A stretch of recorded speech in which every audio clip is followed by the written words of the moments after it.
Hi అందరికీ నమస్తే. మన ఛానల్ మన తెలుగింటి వంటలకి స్వాగతం. ఈరోజు మనం 3 రకాలైన పొళ్ళు గురించి ఎలా చేయాలో నేర్చుకుందాం. 1 శనగపప్పు పొడి, 2 కమ్మని పొడి, అదేనండి మన కంది పొడి, 3వది కొబ్బరి పొడి. అది మొదట మనం శనగపప్పు పొడి చూద్దాం. ఇప్పుడు ఆ మిక్సీలో 3 ఒత్తులకి శనగపప్పు తీసుకున్నాం. దానికి table spoon and half, 1 table spoon నిండా ఉప్పు, క్రిస్టల్ సాల్ట్, ఇంకొక హాఫ్ స్పూన్ వేసాం. అది జీలకర్ర చూడండి, హాఫ్ టేబుల్ స్పూన్ అనమాట అది. దాంతో 2 స్పూన్లు జీలకర్ర వేసాం.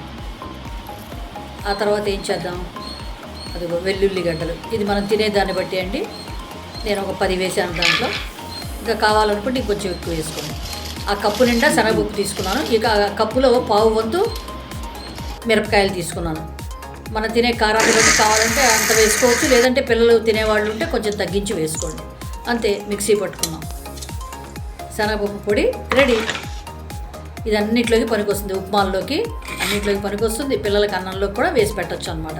చాలా అద్భుతంగా ఉంటుంది. ఇప్పుడు కమ్మని పొడి ఎలా చేయాలో చూద్దాం. అదేనండి కంది పొడి అంటారు కొంతమంది కమ్మని పొడి అంటారు. దీనికి 4 రకాల పప్పులు తీసుకుంటామండి. 1 కందిపప్పు, అది నేను గ్లాస్ చూశారు కదా, ఆ గ్లాస్తో కందిపప్పు వేసాను అనమాట. ఈ కందిపప్పు కొంచెం బ్రౌనిష్ కలర్కి రాగానే తీసేసి వేరే బౌల్లోకి మార్చుకోవాలి.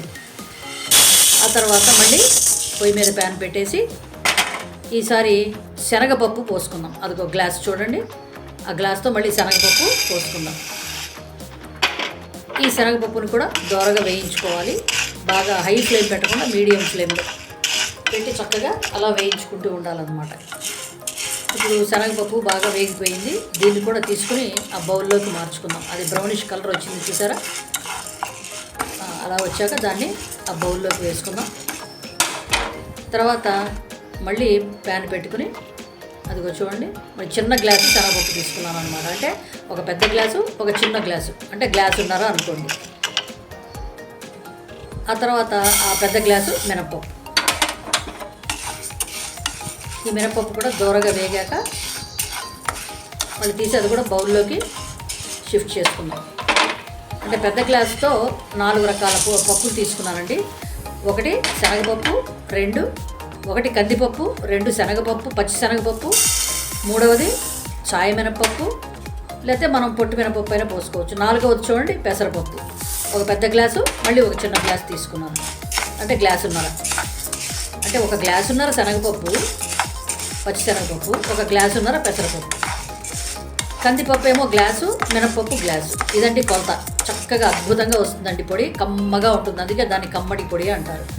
అన్నీ బ్రౌనిష్గా వేయించుకున్నాను చూసారా, ఎంత బ్రౌనిష్ కలర్కి వచ్చినాయో, గోల్డిష్ బ్రౌన్ అన్నమాట. ఇప్పుడు దాన్ని మిక్సీ పట్టుకోవడమే. ఇది మరీ బరగ్గా పట్టుకోకూడదండి, లోపల తింటూ ఉంటే అంగిలంతా కొట్టుకుపోతుంది అనమాట. అందుకోసం బాగా మెత్తగానే వేసుకోండి.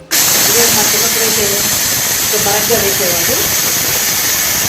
ఇప్పుడు బరకకాయ ఎవరు కొట్టలేదు, నోటికంతా కొట్టుకుపోతున్నట్టు ఉంటుంది అన్నమాట అంగిలంతా.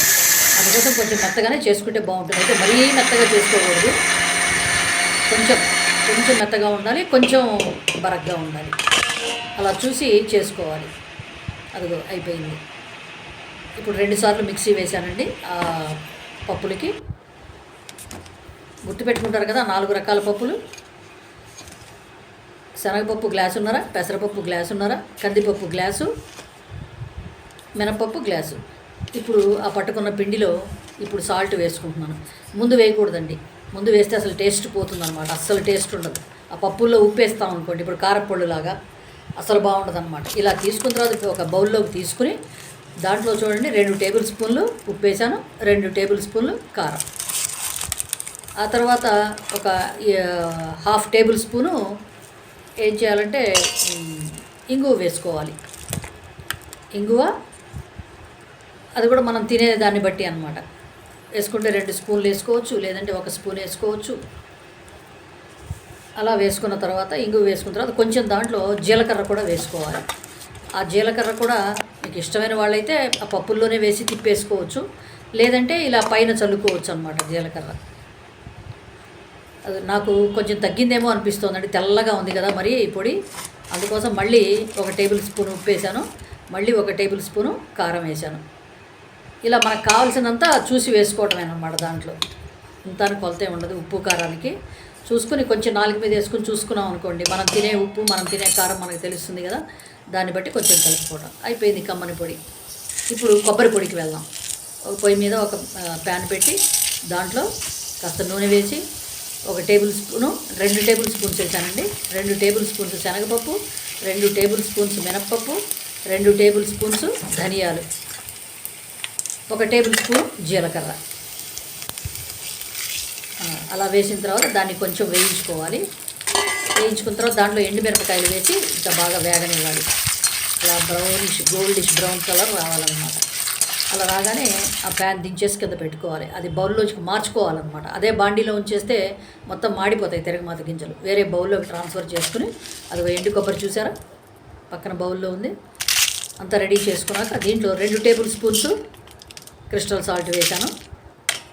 ఇంకా దీంట్లో చింతపండు అక్కర్లేదండి.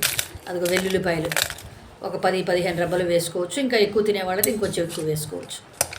అలా కొంచెం మెదిగిన తర్వాత ఇప్పుడు దాంట్లో కొబ్బరి, కొంతమంది పచ్చి కొబ్బరి వేసుకుంటారండి, కొంతమంది కొంచెం వేయించి ఎండు కొబ్బరి వేసుకుంటారు. నేను మాత్రం పచ్చి కొబ్బరి వేశాను. పచ్చి కొబ్బరి అంటే ఎండిన కొబ్బరి అనమాట, ఎండు కొబ్బరి. ఈ ఎండు కొబ్బరిని కొంత వేయించుకుంటారు అనమాట కొంతమంది. అలా వేయించుకోవచ్చు. నాకైతే పచ్చి కొబ్బరే ఇష్టం అనమాట, టేస్ట్ బాగుంటుంది. ఇప్పుడు దాంట్లో కొంచెం జీలకర్ర, ఆ లాస్ట్ టైం తిప్పేటప్పుడు ఒకసారి జీలకర్ర వేసి తిప్పుదామండి. ఈ లాస్ట్ ఫైనల్ టచ్ ఏంటంటే కొంచెం కారం కలుపుకోవడం, అది బాగా టేస్ట్ బాగుంటుంది. గుంటూరు కారం చూడటానికి కూడా ఎర్రగా ఉంటుంది. ఇప్పుడు చూడండి 3 పొళ్ళు రెడీ అయిపోయినాయి. శనగపప్పు పొడి, అలాగే కమ్మని పొడి, కొబ్బరి పొడి ready. Thank you for watching.